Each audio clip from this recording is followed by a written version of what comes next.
Yo vlog, welcome to my guys. Welcome sa aking panibagong video. Ngayon ay maglalaro tayo ng chess. Hindi pa pala ako nagpapalit ng damit kasi continuation ito ng aking previous video. Meron tayong sasalihan na tournament bukas. So, training tayo. Ang ginawa natin is nag-online chess tayo para may kalaro tayo. Syempre wala naman akong kasama ngayon, so wala akong kalaro. Dito pala ay nagsasolve ako ng chess puzzle kahit mainit since maganda naman yung ambience, maganda yung paligid.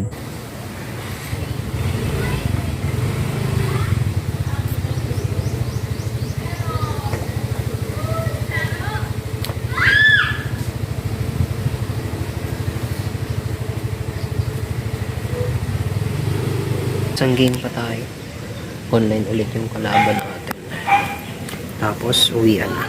Ubusan ng oras yung kalaban. Light ako. Block yung kalaban. Sarap for today. Uwi na tayo. Magpahinga at bukas naman. So, tournament tayo bukas. Bye bye. Day na naman nakaitom ano. Pula na naman ang kulay. The next day. Ayun, napakaganda ng panahon at nandito na tayo sa venue ng tournament. Maraming kalahok at meron din akong nakita mga kaibigan ko. Meron ding new players at mga bartisi na parang gusto ko nang umuwi. Ito pala yung venue or tournament area. Habang naghihintay ay tamang node muna tayo sa Gedli, kumukuha ng technique na parang gusto nang umuwi. Tamang exposure muna bago magsimula ang laban. Meron ng pairing para sa first round. Bago ang lahat ay pumunta muna ako ng CR na ginagawa ng karamihan para iwas kaba. Dito pala ay nagsimula na yung first round pero yung kalaban ko ay wala pa. Kaya tamang hintay muna. Ubusan ng oras ng ating kalaban. So sa chess kapag ganun, pag hindi dumating yung kalaban mo is automatically panalo ka. Pwede na magulit. Next round tayo. Dito pala sa round na ito, ang result ay draw or tabla. Shoutout pala kay Chong. Shower out sa'yo boy. Proceed tayo sa next round. Sa round na ito ay intense ang positioning ng aming mga pyesa kaya ito ay nagresulta ng draw. Thank you pala sa aking nakalaban dahil nagkaroon ako ng permission na kuhanan siya ng video. Katapos lang ng round 6. Draw.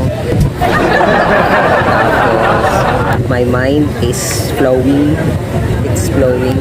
So, hindi ko na alam nangyayari sa mundo. Let's go. 3 rounds pa. 3 rounds. Woo! Ay.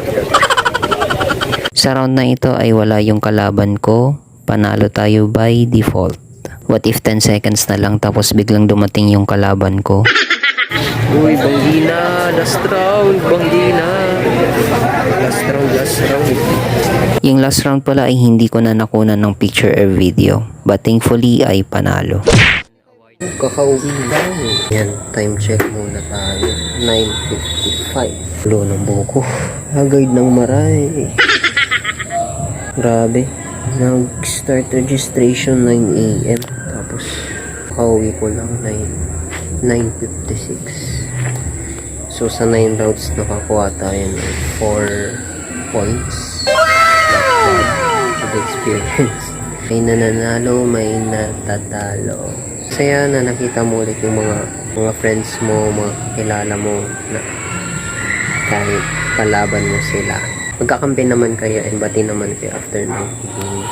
Yung chess para sa akin, hindi lamang sports, kundi na-apply din siya sa tunay na buhay when making decisions in life. For the English yun. Making decisions, tapos pag-isipan muna bago gumalaw, bago gawin yung piniling choice or itatak sa buhay. Keme like that. So, yun. See you on my next video. Bye-bye. May halo na. My mind is flowing.